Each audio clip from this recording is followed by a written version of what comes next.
You're listening to the ESO Network, your station for all things geek.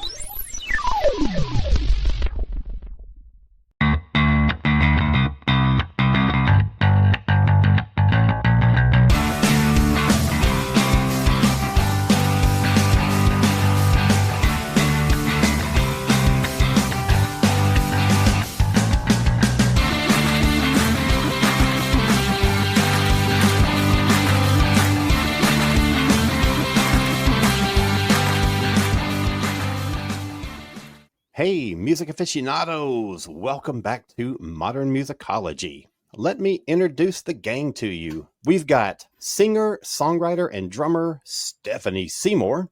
Hello, everyone. Bassist and metal fan Anthony Williams. Well, eat me alive. Yay. Don't tempt me. And I am drummer and author R. Alan Seiler. This week, we're going to be doing the first of two shows about the music of 1984.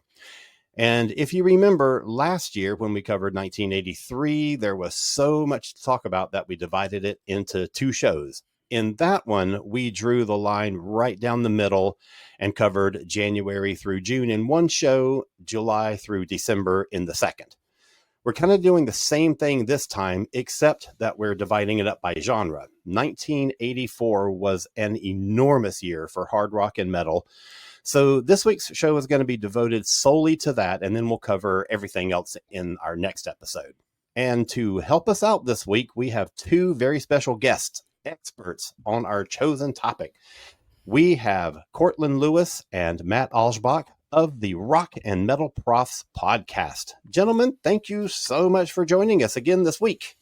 Hello. Thanks for having us. I thought we were doing 1948.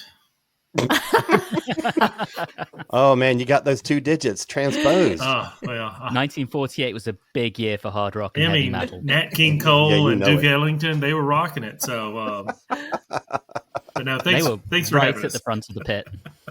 Good to be here. All right. So first of all, since we're talking about 1984 and we're talking specifically about rock and metal, I want to talk about why 1984 was such a big year for this genre. Why is rock and metal really riding such a huge wave at this time?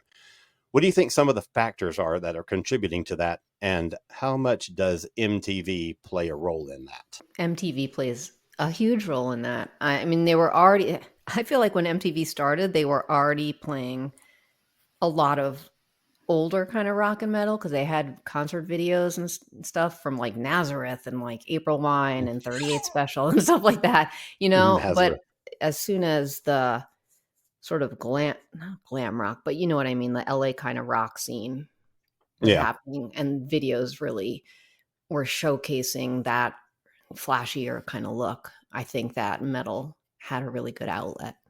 Yeah, I think MTV was important. I think there's just a convergence of so many different musical styles, from the disco and punk of the late 70s to the new wave movement, and then the new wave of British heavy metal movement. And as I'm sure we'll talk about, keyboards, which were heavily used. And I feel like cocaine played an important role in the 80s, just because you look at how many people were putting out albums, and I don't have research to back this up, but I do think you're right, Court. I do think there's some drug use, and there's some freedom, right? There's kind of some social freedom that, I don't know, just led to a lot of creativity and a lot of albums and a lot of money. There's a lot of money in the 80s. Mm-hmm. Yeah, that's true. Yeah. And Stephanie mentioned the LA scene and Court mentioned cocaine. And I feel like those two go together like, fine wine and fine cheese. Exactly. We also shouldn't discount how important the industry was. I think the industry focused very much on making metal mainstream. Yep. I remember as a young person thinking how cool I was and how metal was so counterculture. but I now look back at it and I realize how mainstream it really was, and the amount of money that was being committed to market these bands and to turn it into the moneymaker that metal was in the 80s. Yes. Yeah. Although this, I feel like, was more of the beginning of that, because I mean, at this point, I remember still going to, like hardcore shows when, seeing Anthrax and seeing like those kind of bands that were still not that, like Anthrax had their debut this year, but 84. But, I think this is the beginning of that. Yeah, definitely. Yeah. Music was much more portable too. So you had not only the big boom boxes, jam boxes, which everybody wanted, especially to put it on your shoulder, the bigger the better. But there was also the Sony Walkman was kind of hitting its stride, and you had cassettes. And even I guess some people by this time had CDs. Yeah, just the portability of music. And that's one of the things I remember the most about this time is just music was everywhere. People had their boom boxes. I got mine, I think this year or the year before. And I took that thing everywhere. It took like 50 size D batteries, but yeah, right. Yeah, and also people passing cassettes to other people. Like you would make a tape for somebody, and that's how music. Like that's how I first heard Metallica. Someone made a tape for me. Mm-hmm. Isn't that amazing though? What started with portability in the early to mid 80s with boomboxes and Walkmans, where you could maybe have, I don't know, if you were lucky, 16, 18 tracks on a cassette tape. Now you got with your phone the entirety of music at your fingertips with Spotify and Apple Music, and this was the start of that. This was what eventually led us to having the level of portability that we have today. Right. Good point.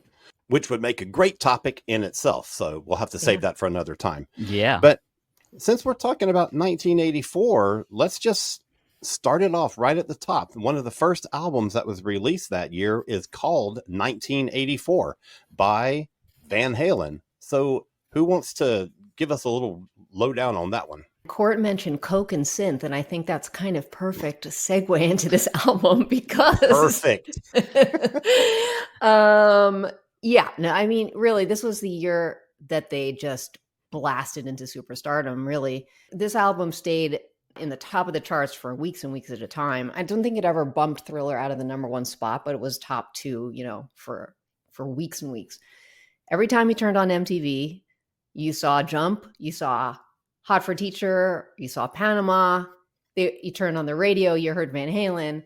So by the way, I have a little trivia question. Does anybody know who directed the video for Hot for Teacher? Steven Spielberg. Steven Spielberg. No, David Lee Roth did. And I have a little question about the song I'll Wait. Do you know who co-wrote that song? This is a really weird one. Michael McDonald from the Doobie Brothers. Wow. Isn't that weird? Unexpected. Unexpected, exactly. So yeah, I mean, so going back to the Coke and synth, this was an album that Eddie really kind of, they had used synthesizers before in their music, but this was an album that he really got to kind of go for it when they were building 5150, the studio in his yard. He kind of had free reign, and he was, locking himself in there for days. I mean, in Ted Templeman's book, you can read that like Valerie Bertinelli would be calling Ted Templeman, the producer, to try to get him to get Eddie out of there, because he was basically locking himself in that room for days doing coke and just playing that out, whatever he wanted to in there. But so there's a real good balance of synth stuff on that album of the time, that sound of the time, and then really guitar driven songs. So I think that mixture it propelled them to the top. Yeah, I'd like to dovetail on that, because one of the things that I think 1984 did, and especially the song, well, just that little opening 1984, but Jump was, it kind of put a stamp of approval on the keyboards, because if you start listening to the bands, especially as they move into 1985 and 86, 87, there's just going to be rock, especially, is just going to be full of synthesizers. And not only do you see Van Halen doing that and having such a big hit, and then also just having the swagger and legitimacy of Van Halen, but you'll see other bands like Rush that are going to like really ramp up the synthesizers. And that's going to impact rock music, especially the more popular stuff, moving forward until we have a huge backlash to synthesizers. Mm-hmm. That's a very good point, because we went through that period where keyboards really started to come into prominence, where lots of bands would put the little like proclamation on their back cover, no synthesizers were used on this album. Like, like we're not giving in to that kind of thing. And here comes Van Halen, and they not only use it for like color and to like fill out a section, but as a lead instrument in a hard rock band. And I think that really is, as you say, that's a real turning point for this whole thing. And I'd never really thought about it that way before. And to that point, now what 80s compilation is complete without Jump? Mm-hmm. Whether you like it or not, whether you think it's overplayed or not, if you have an 80s playlist on Spotify, it's got to have Jump. Right. Yep, they were just everywhere. Can I just say that Top Jimmy Cooks is just a fantastic song. For those of us that were true metalheads, we saw this as the decline of Van Halen. Too many keyboards. There were many critics, but that song tore our heads off. It was, it's so unique and so different. It's one of the last truly kind of frenetic energy songs that Eddie produced, I think, in the Roth era. Mm-hmm. I agree with you. I was in that camp. I was like very like anti 1984 mainly because of Jump, and a song that I still don't really like very much. And I know that he wanted to, and I fully support artists who want to expand their repertoire and embrace new things, but I just didn't necessarily want it in my Van Halen. Yeah, I know what you mean, and I was a huge fan too of their early stuff, which didn't have that much keyboard. But I agree. I mean, Jump, it was just overplayed, and I don't really want to hear it. But in terms of their really big hits from that album, I think also "Hot for Teacher" is just kick ass. I could hear that a million times and not get sick of it. Mm-hmm. Yeah, there's still nothing better, because I did this the other day in the car. Put it on, Hot for Teacher, turn it all the way up, and just to hear Alex's drum intro was, it still sounds phenomenal, right? I mean, holds up to some of the best recordings today. Just perfection. And I know drummers, I know there are a couple of drummers here.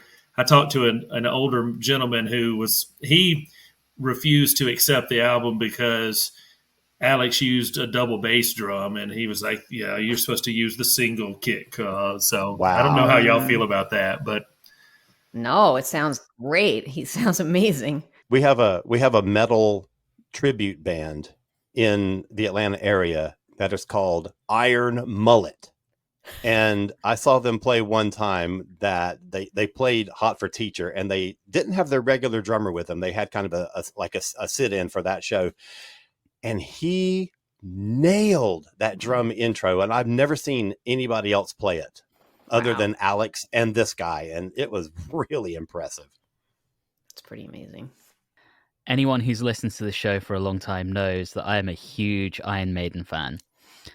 And we have, in 1984, 3rd of September 1984, what many consider to be possibly their crowning achievement. And that is Power Slave. Yeah, baby. And I like to say often Iron Maiden albums start with a statement of intent. They have a track that really says, this is what we're here to do. And this one starts with one hell of a crescendo. Ace is high. And it's almost like with every second of this album, they're doing something amazing. Whether it's 2 Minutes to Midnight, whether it's Back in the Village, right through to the closing moments of Rime of the Ancient Mariner. This is a spectacular heavy metal album that then the tour for it spawned one of the greatest live albums ever, being Live After Death. I think this is the culmination of something big. Yeah, I agree. I will go as far as to say I think this is one of the greatest metal albums ever recorded. And it's got stuff like Flash of the Blade and Ancient Mariner, like Anthony mentioned, the title cut. It's just an incredible album. 2 Minutes to Midnight. Come on. But is it better than Peace of Mind? Yes. Okay. Yeah. What a 1, 2, 3 combination of Number of the Beast, Peace of Mind, and Power Slave. I mean, it's just that run of albums is legendary. Absolutely. Just to add to that, Matt, I have really come in recent years to appreciate Somewhere in Time, and I have always loved Seventh Son. So they had, in my opinion, a run of 7 absurdly strong albums, and then they put out No Prayer for the Dying. So thanks, guys. Yeah, they were unbeatable around this time. I mean, there was nothing that could kind of even come close to them, I don't think. Yeah.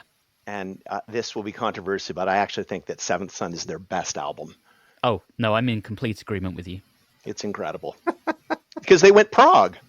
They did, and I love it. We saw their prog leanings on that album. Tremendous. Mm-hmm. But in 1984, yes, Power Slave. I mean, this was a big year for metal in general, but I think that may have been one of 3 or 4 albums that I would consider to be the pinnacle of 1984 from a metal perspective. Yeah, it's remains accessible too, right? So you think about Judas Priest and how there's some great albums during this year and before, but there's something about the clarity, the precision, the sound that really set Power Slave apart, which it resonated. It resonated enough in America for them to tour and record, Live After Death, which, as you said, it's just an incredible album. I played it a few years back, and my wife was listening to it, and she was like, "This is Iron Maiden." I thought that they were like, a heavy metal band. I can hear what they're saying, and their lyrics have meaning, and the stuff they did there, which then we mentioned the synthesizers, that will play into that Somewhere in Time, which is my favorite of their albums. I don't think it's their best album. It's my favorite, though, where they're going to introduce synthesizers, but you get that feeling here of it's just inspiring. The whole album has that kind of power metal feel to it, which I think this album probably was a big inspiration on Halloween. We discussed Halloween in one of our Rock and Metal Profs episodes, because I think it's the year after this or maybe 2 years, Halloween is going to really they're going to come out with their second album, which is many consider the birth of power metal. But just a huge, huge influential, operatic, also historical, just beautiful album. Completely agree with you, Court. I'd like to talk a little bit about Yngwie Malmsteen's Rising Force. Yes! Because that was a real game changer. It was revolutionary in terms of this blending of classical or neoclassical and metal. Yep. I know Ritchie Blackmore had done that to a degree, but Yngwie, who was a huge Blackmore fan, took it to a level that no one could have ever imagined. There is a great interview with Dave Meniketti on a podcast where he talks about going to see Malmsteen when he was playing with Alcatraz in Los Angeles, and the word had gotten out that Malmsteen, this shredder, was in town. And the arena, he said, the ballroom that they were playing in was filled with guitar players from LA that wanted to see what this guy was all about. And Meniketti said that the minute that Malmsteen began to play, everyone just like threw their arms up in the air, like, what the hell is this? No one can compete with this. Right. And he said it was like an arms race.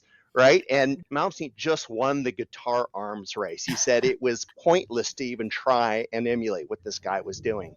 That first album is so good, and so many classic tracks on it that stand up that he still plays live today. I'd like to know your thoughts on Rising Force, that first album.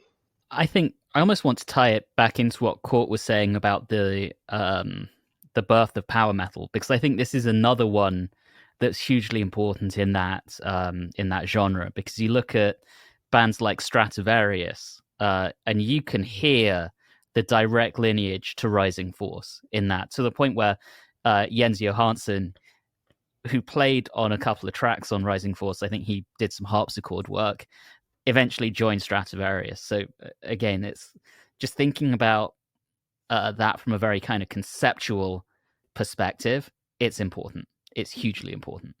I'll throw in also that a couple of players in the band, Jeff Scott Soto, phenomenal vocalist, and Barrymore Barlow had been around the scene for quite a while and was kind of legendary at that point. So he's got really strong players supporting him, and, just an incredible player on his own. Classically trained. Icarus, is based on Adagio in G minor. And he's got a couple of other pieces that are based in the classical world, and which is definitely a trick that Ritchie had done quite a few times, both in Deep Purple and in Rainbow. So yeah, his influences are showing. But yeah, I will say that I love Yngwie.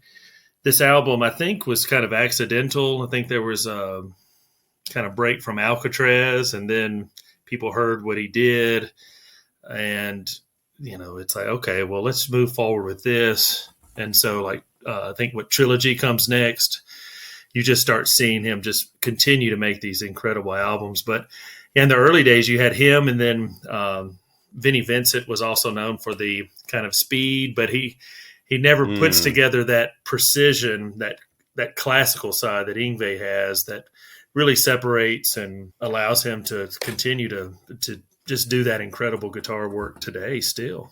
Not to get too far off topic, but I will just say I don't see really there is some comparison between Vinnie and Yngwie, but Vinnie never sounds musical to me. Right. He just blasts as many notes at you as he can without any thought or sense of composition or anything. It's just constantly. Right. And whereas Yngwie is incredibly musical. Yes, he's like a composer. Yeah. Right. Yeah, right. He knows how to bend the notes and hold and stop and speed up. Yeah, it's really magical. I know Matt and I saw UFO with Vinnie Moore, and then like 2 days later we saw Yngwie, and we were like, okay, we're going to decide who the best guitarist is. And I think we both said Vinnie Moore's incredible. We love him, but gosh, there's just nobody that can really do that. Plus the theatrics of Yngwie kicking guitar picks out into the audience and slinging his guitar around. So I think that's it, Court, is so it's 40 years later, there is still no one that emulates or can duplicate what Yngwie does. He stands alone. Mm-hmm. And I think that's what makes it so unique, is there are people who try to play neoclassical. It does not sound anything like what he's doing, nor is it I don't think it's as good, quite frankly. A couple of years down from this, 1986, I'm pretty sure it was 1986, we have the formation of Hearing Aid, who did that tribute single, or that benefit single, We're Stars. That was a project that was put together by Ronnie. And I remember, there was like that little behind the scenes documentary, and they're all gathering in the studio to play. And at that point, Yngwie had started going by Yngwie J. Malmsteen. And Ronnie, I think it was Ronnie, kind of busted him and said, "Oh, it's a good thing that you put the J in there to separate yourself from all the other people called Yngwie Malmsteen."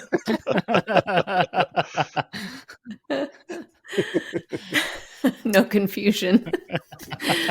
That's great. I love Ronnie. Speaking of Dio, yeah, Dio had a little album that came out that year. This is, for those of you listening, I'm holding up the tour book from the Last in Line tour, which somewhere in here I've got an autograph by Vinny Appice. Oh, cool. Rocking his white tiger. Wow. Oh, that's amazing. Yeah. And it's inscribed. It says, "You can't have my shirt, Court." So anyway. That's so cool. Anyway, this was groundbreaking, right? And we didn't get a lot of live music where I grew up, but we did have MTV, and even though I wasn't supposed to watch it, I was fully aware of the little elf that is Ronnie James Dio and Rainbow in the Dark. And so when this came out, I mean, you had Rainbow in the Dark with Holy Diver, and then Last in Line, which just really continued that magical of that first iteration of the band. I mean, this is an album I go back to over and over and over to. I don't think it's my favorite, but it's pretty close, especially some of the live versions they put out where he adds in some of that early Rainbow as he's singing the other song. So Last in Line, I know where I grew up, it was considered satanic, and I was going to lose my soul because what's his name? The mascot? Murray, that's right. Was going to throw me into a lake of fire. And I was like, okay.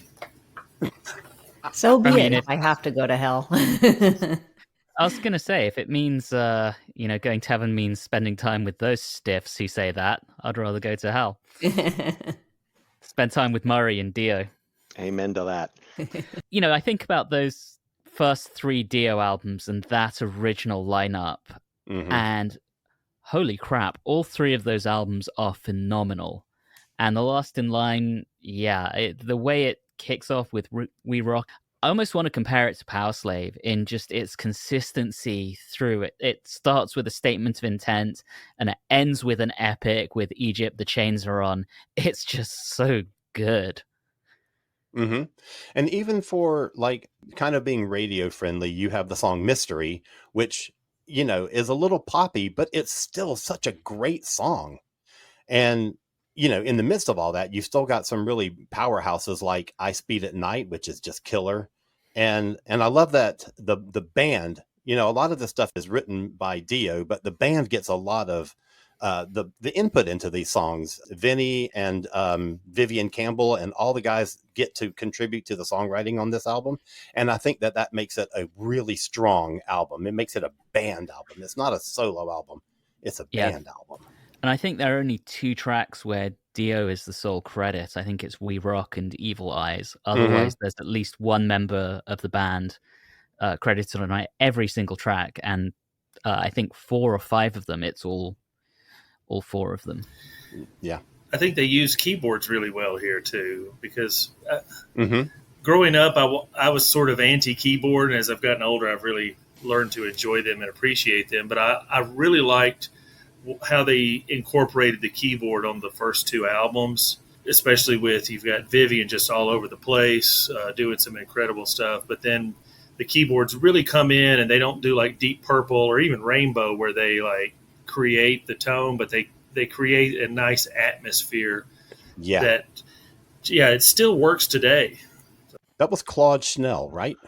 That is Claude Schnell. That is correct. Yeah. Can I offer a quick anecdote about Last in Line? Oh, yes.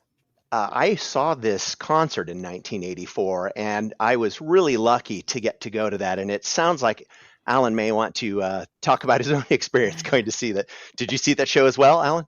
Yes, I did. Yeah. So then you remember the whip that fired this green laser out over the crowd.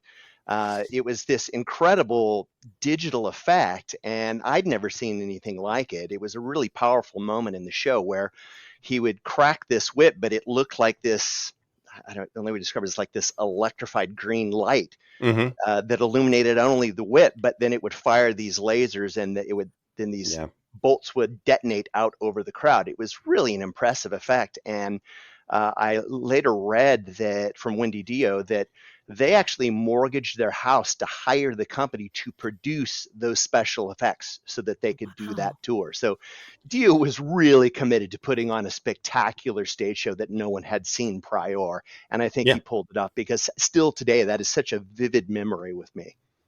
And even some of his later tours, you know, with the big mechanical dragon that he fights and all that kind of stuff. He's really riding a wave at this point. He's coming off of Sabbath, and that first solo album of his was so strong.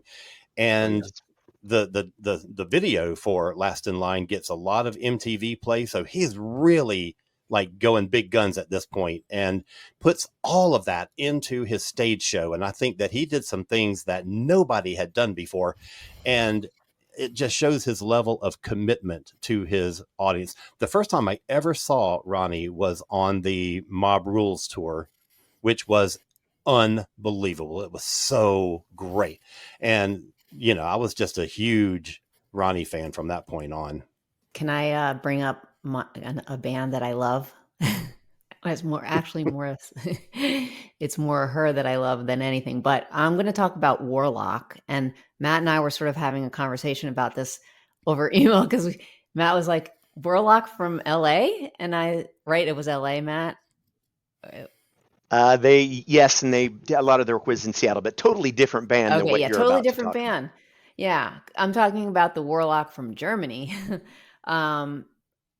So their debut album came out this year. It's called Burning the Witches.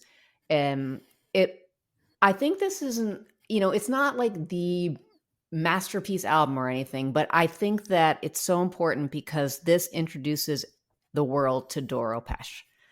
And she was really a force of nature, and to me especially, because I think in this era it was very male dominated. I mean, it still is, but as Anthony and we discussed in another episode of our podcast, that, you know, Anthony was bringing up there that there's a lot more bands that have female singers, and that, you know, it's just more leaning towards that direction, which is a good thing. But in this time period, really, there weren't that many female fronted bands. And the great thing about Doro is that in an era that every video you saw, like, women were half naked or whatever, she never leaned into that kind of persona. She just was a chick that sang great, you know, tunes, and she loved metal, and she was girl power without shoving girl power down your throat, you know?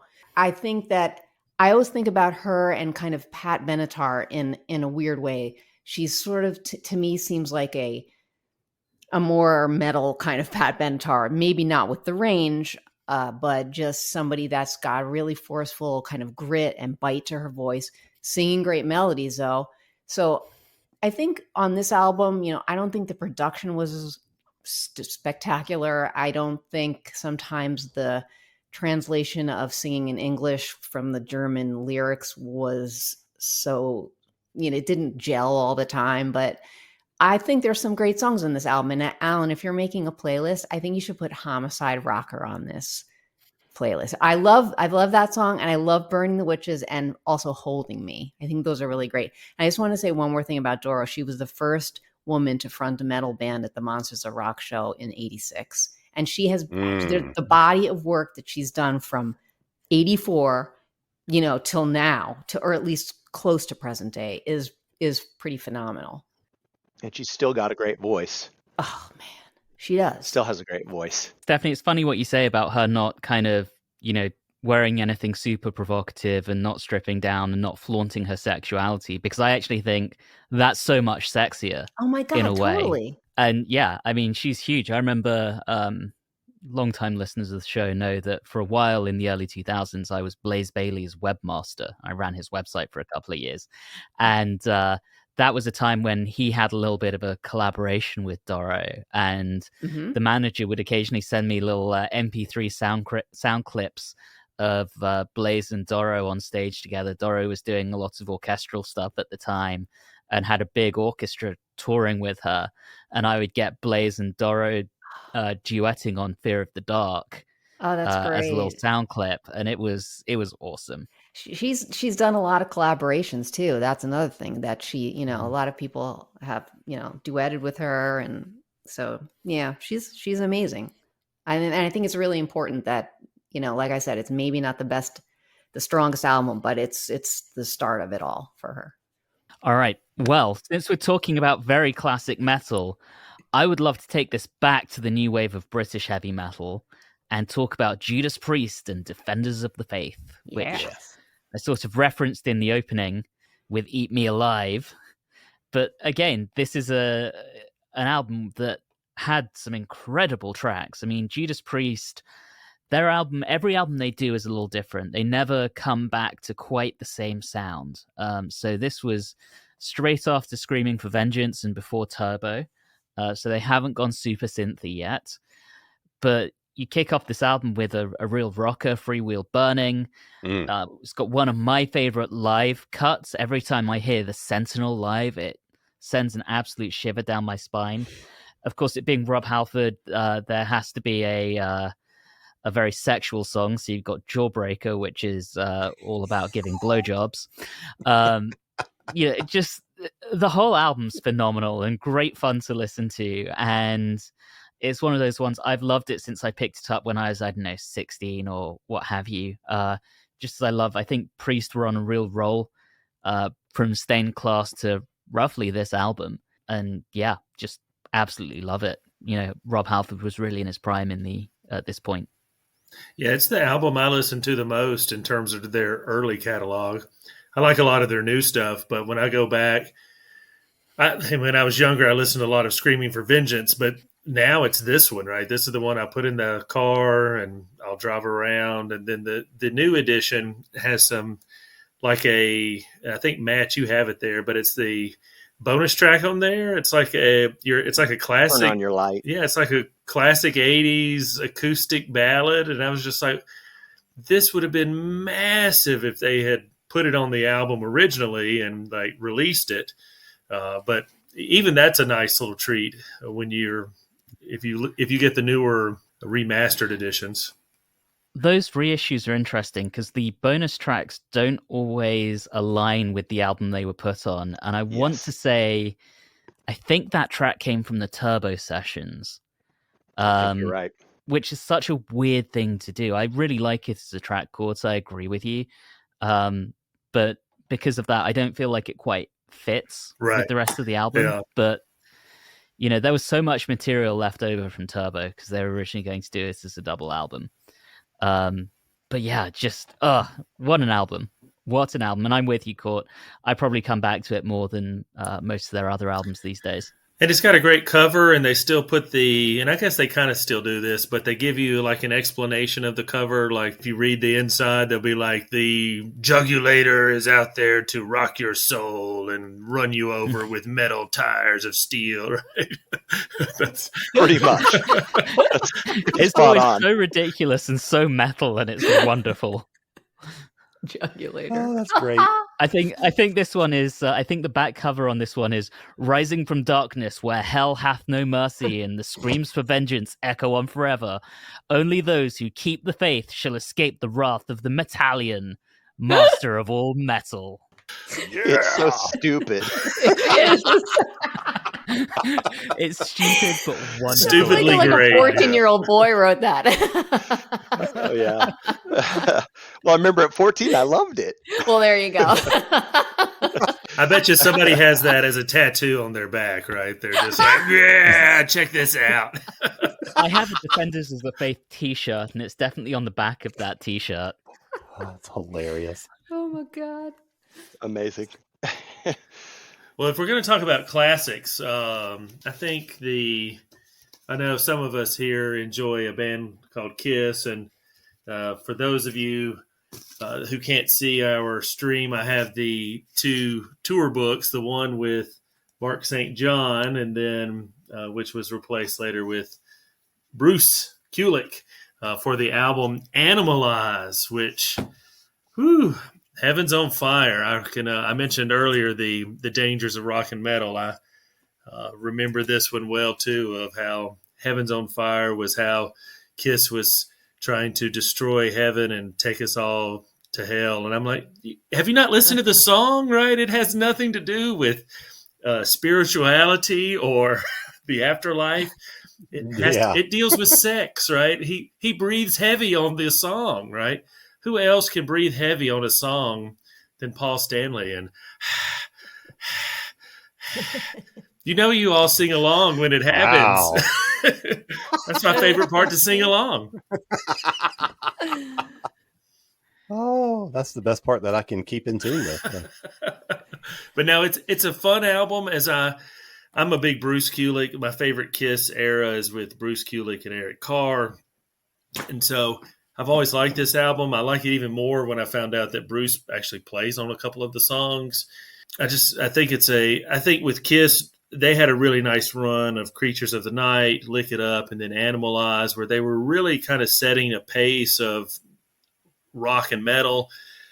I think they kind of start chasing the synth stuff a little bit as we move forward after Animalize, but still like those albums. But there's something really nice about Animalize that kind of captures that 80s vibe of, I want to say, sex, drugs, and rock and roll, but we know that Kiss doesn't do a lot of drugs, but they do a lot of sex and rock and roll. And I guess they were trying fashion, right? They were doing fashion. And I know Gene was in one of my favorite movies around this time.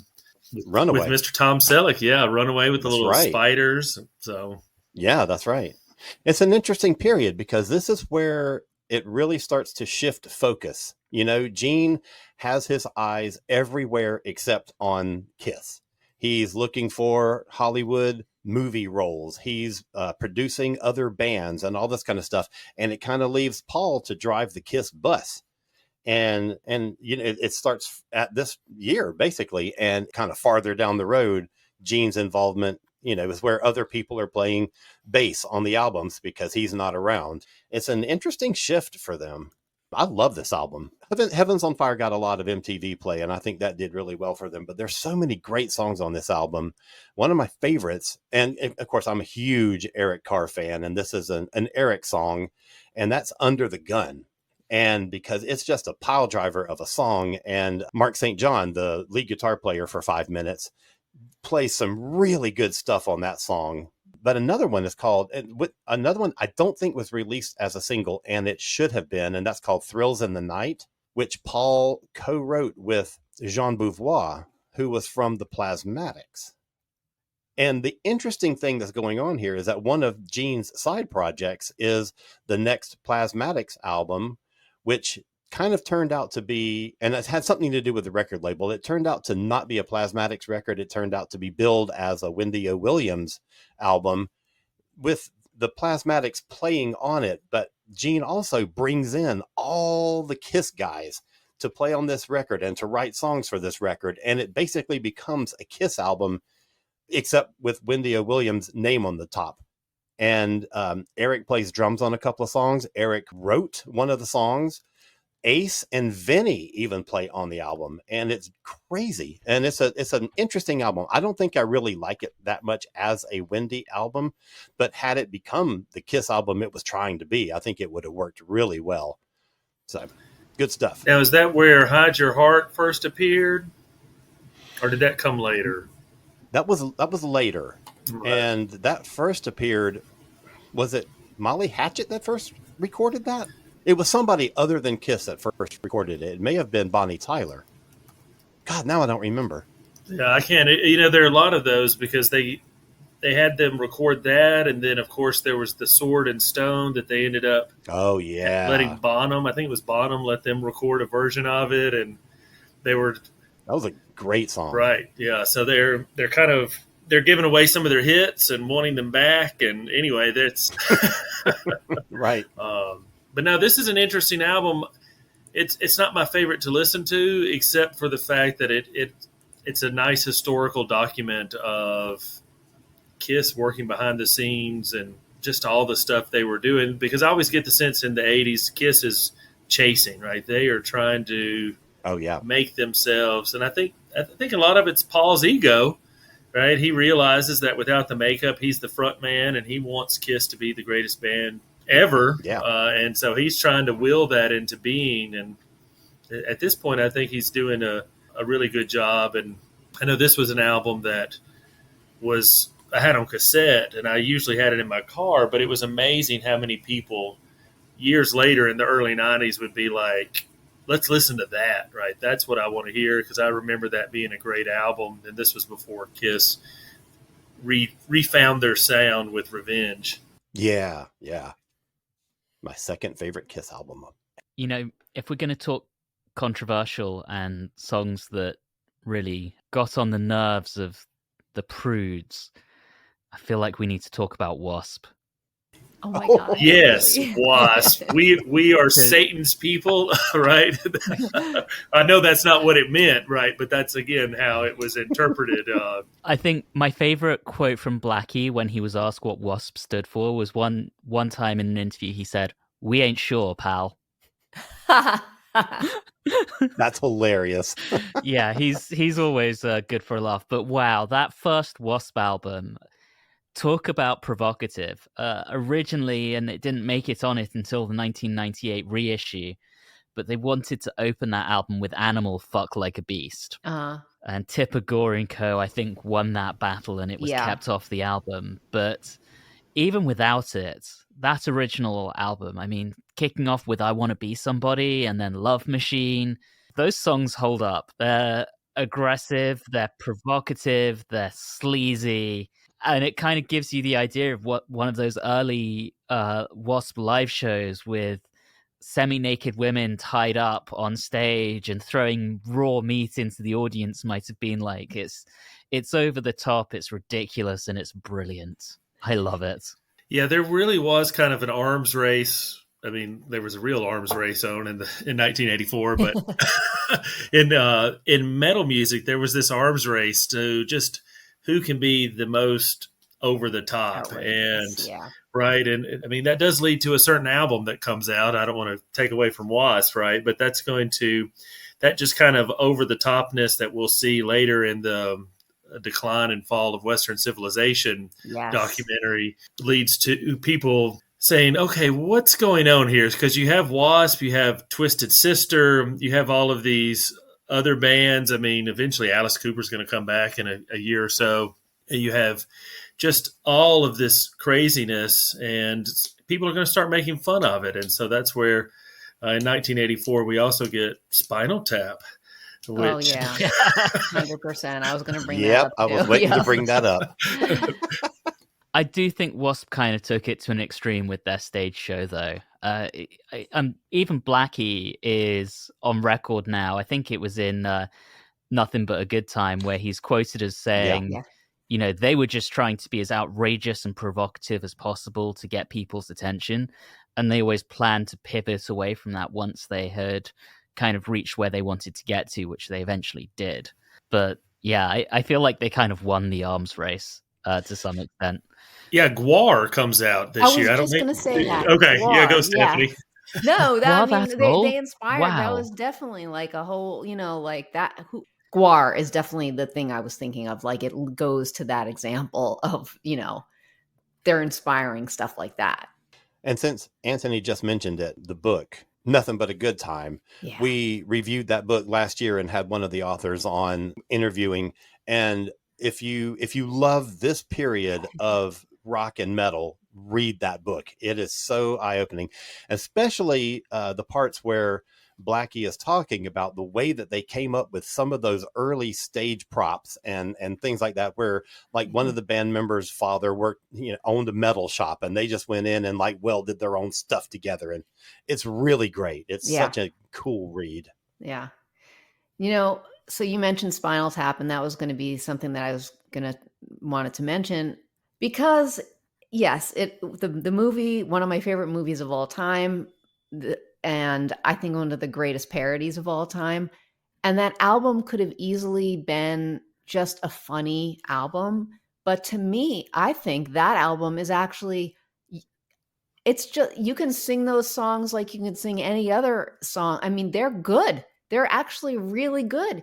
If you want to sing a anthem, go sing Tonight I'm Gonna Rock You Tonight. Like that, you know, it's hilarious, and they have a great wit about them all. But Stonehenge and Big Bottom and just these songs, you can, you know, I think they're all really great. When I was in a band in high school, we would often start off our rehearsals with Big Bottom. Gotta have a lot of bass players for that one. That's right. And the poor drummers, right? Those poor drummers, they're just spontaneous combustion. That's right. They went through like 5. But I mean, yes, the excesses of rock definitely inspired this album and this movie.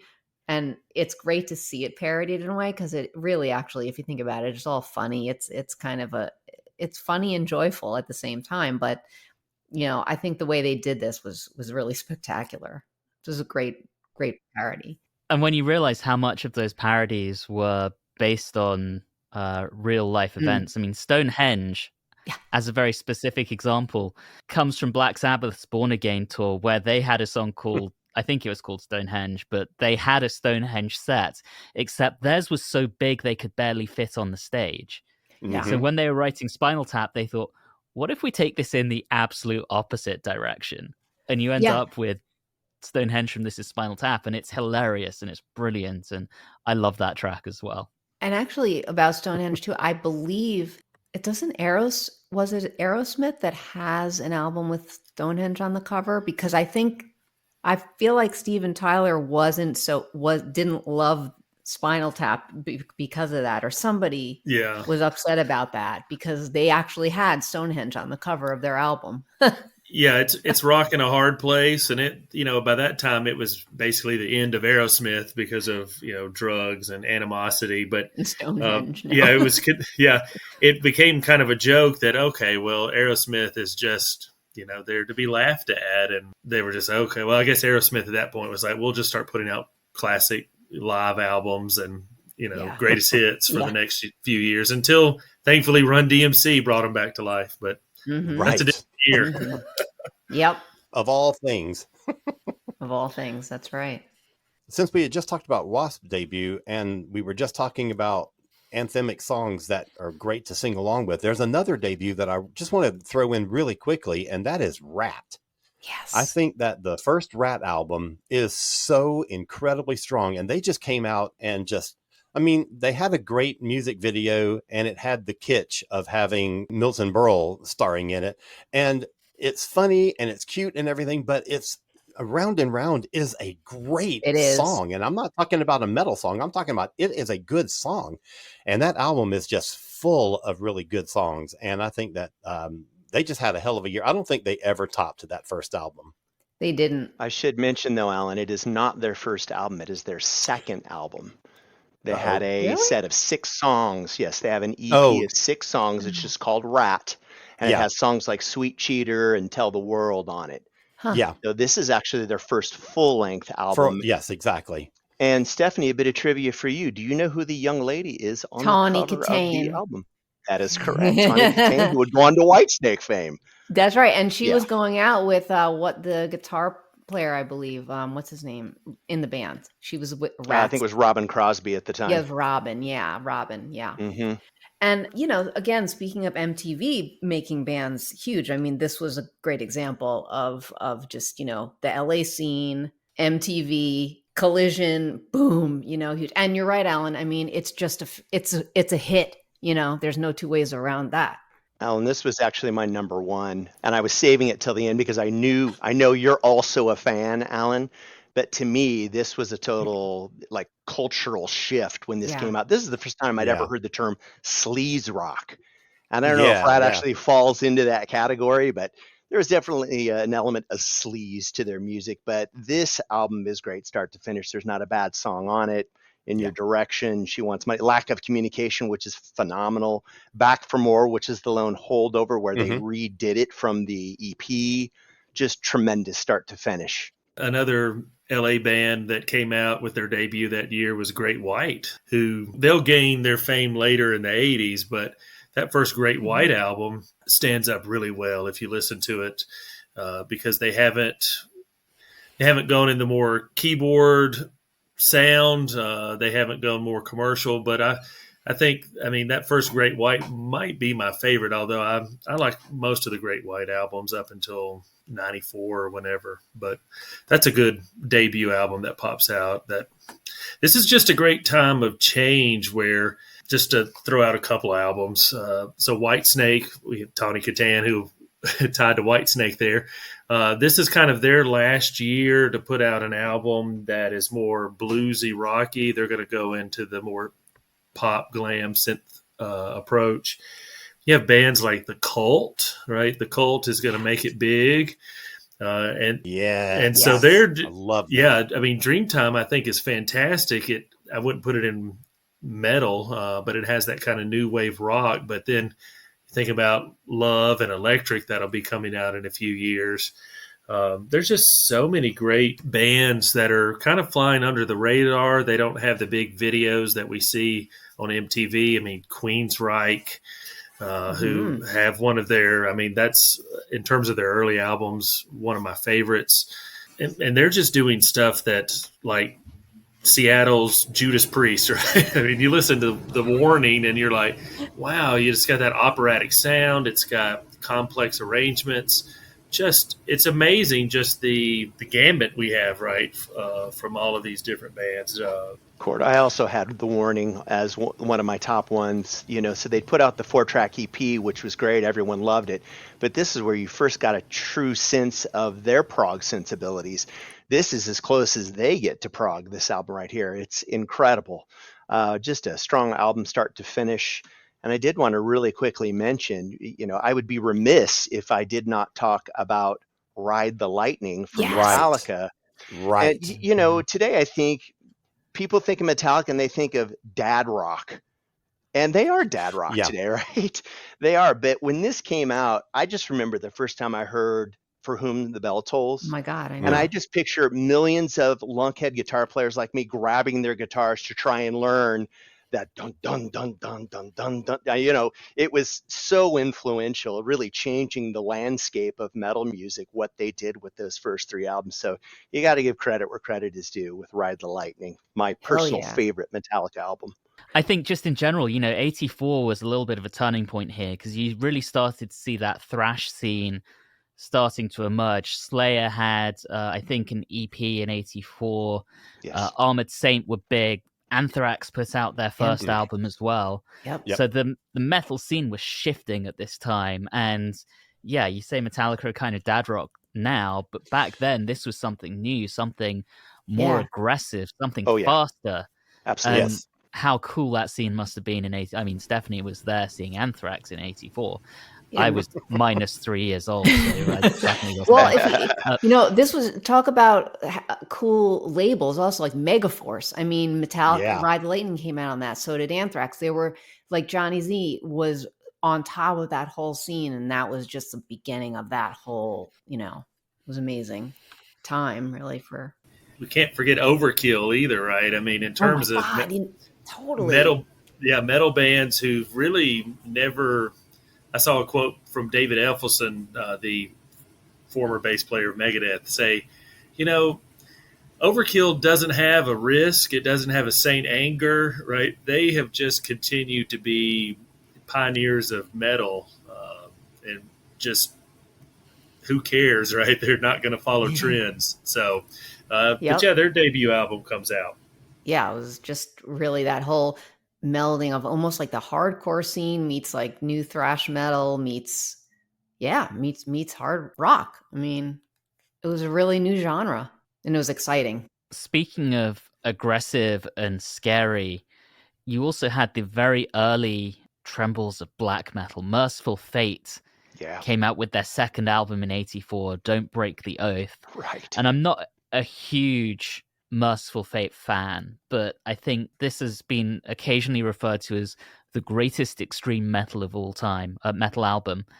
And wow, I mean, just that whole scene starting to emerge. I always think of that scene as very much a product of the 90s, because I think that's when you saw these bands in Norway and Sweden burning down churches and that kind of thing.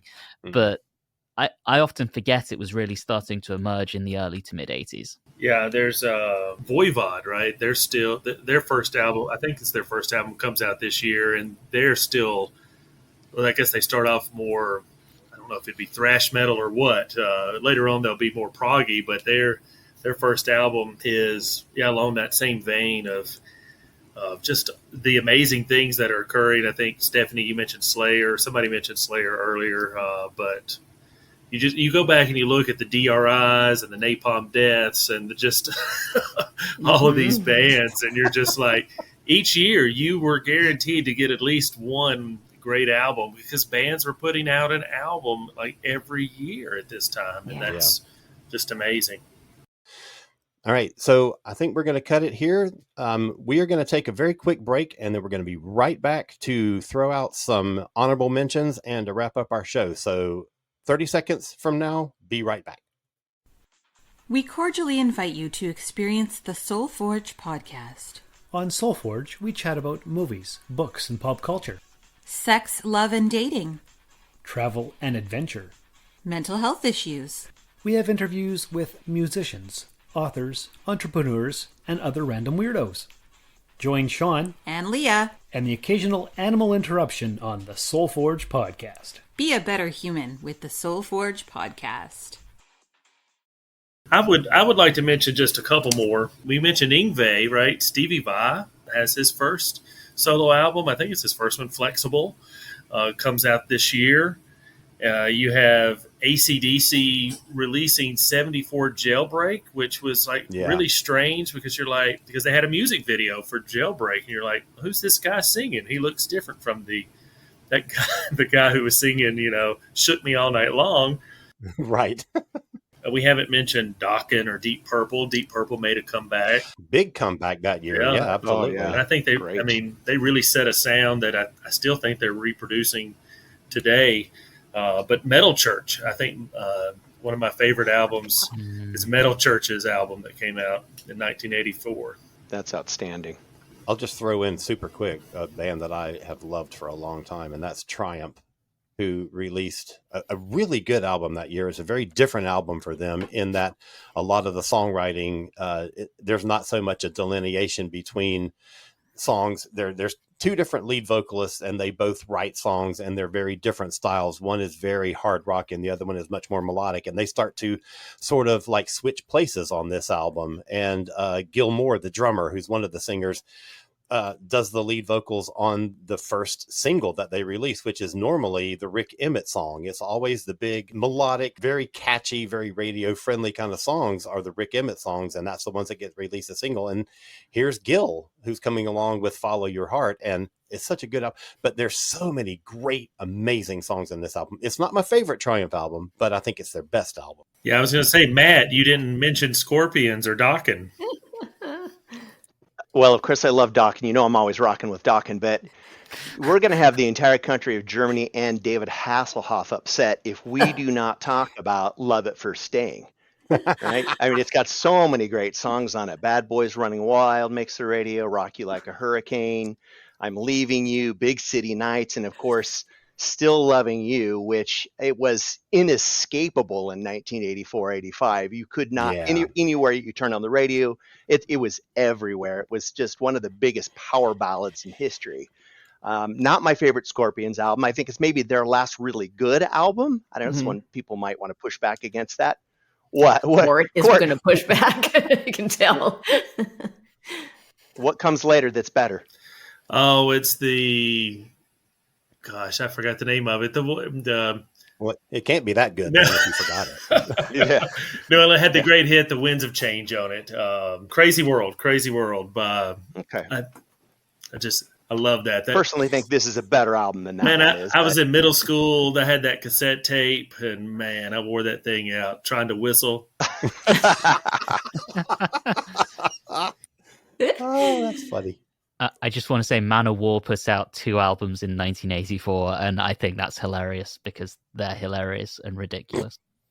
And I want to say Hanoi Rocks would have been, I think, huge if they hadn't had the tragedy that they did with their drummer Razzle dying. But their album Two Steps from the Move, which was actually their like 5th album, came out this year and had great songs. Like they had a great cover of Up Around the Bend by Fogerty, Boulevard of Broken Dreams, Million Miles Away. There were so many good songs on this.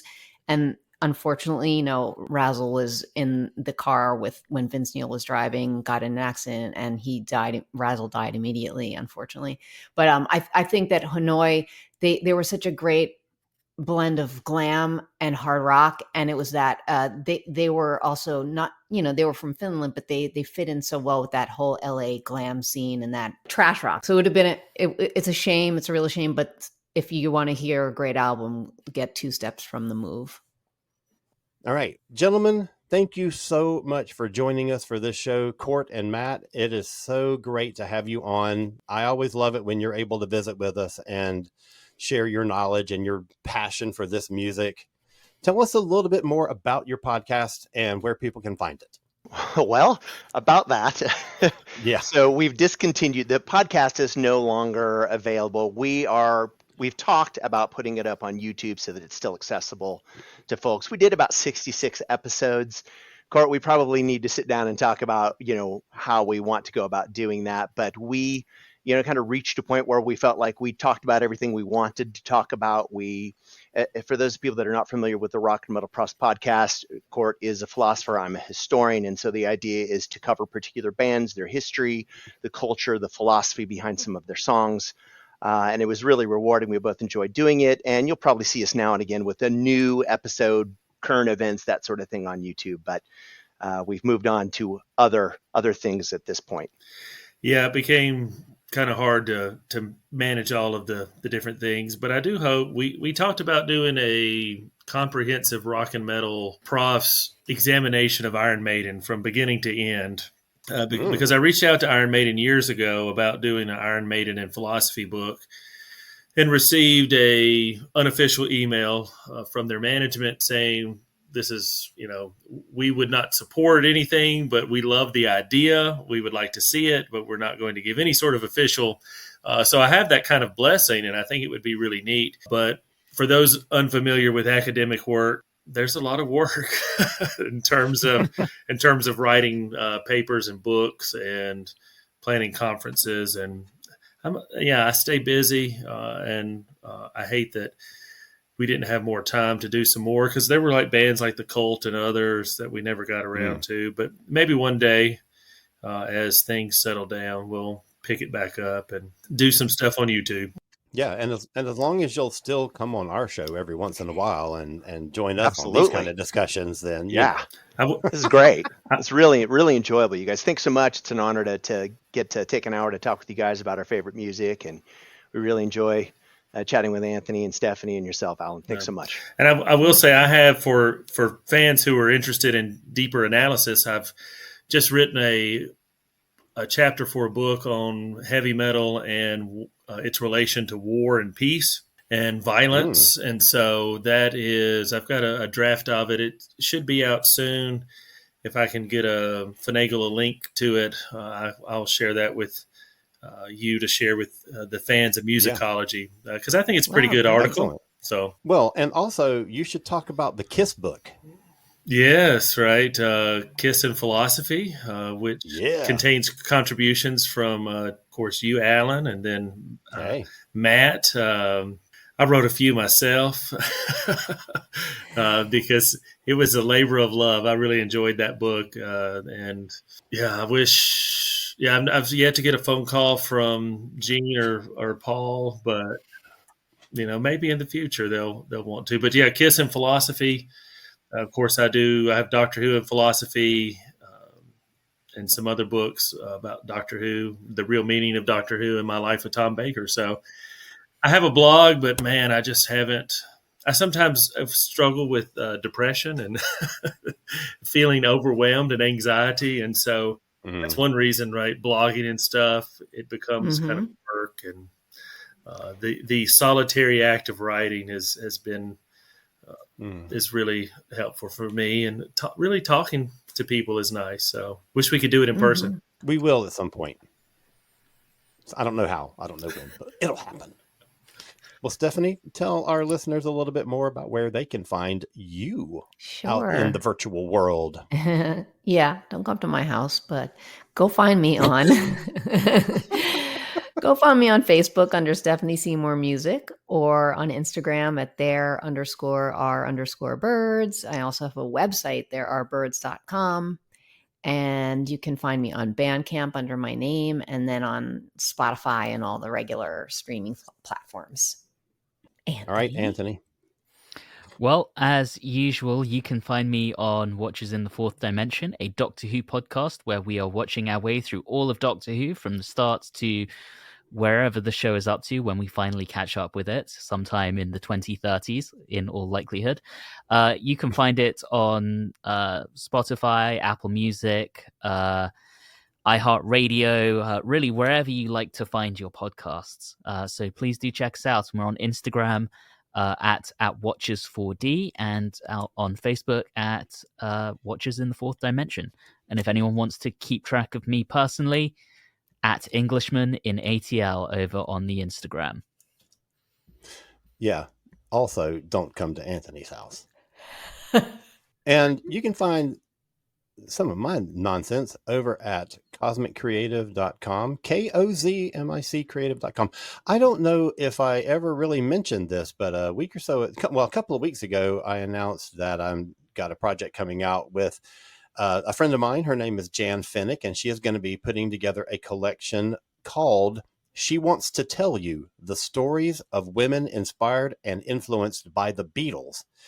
And this is going to be a collection of essays of women who are in the creative field or not, in all sorts of professional fields, who found inspiration from the Beatles and carried that into their creative lives, their professional lives. And this is a project that I'm super excited about. And Stephanie will be talking to you about this very soon. Sure. And we've got some other people in mind for this as well. So anyway, go check that out at cosmiccreative.com. We will be back next week with part 2 of our analysis of the great year that was 1984, with no hard rock and metal, but all the other stuff that was going on in the pop world and the R&B world and everything else that was going on. Rap was happening and, all kinds of stuff. So we've got some massive albums that we're going to be talking about next week. So join us then. Everybody have a great week. Take care and keep rocking on.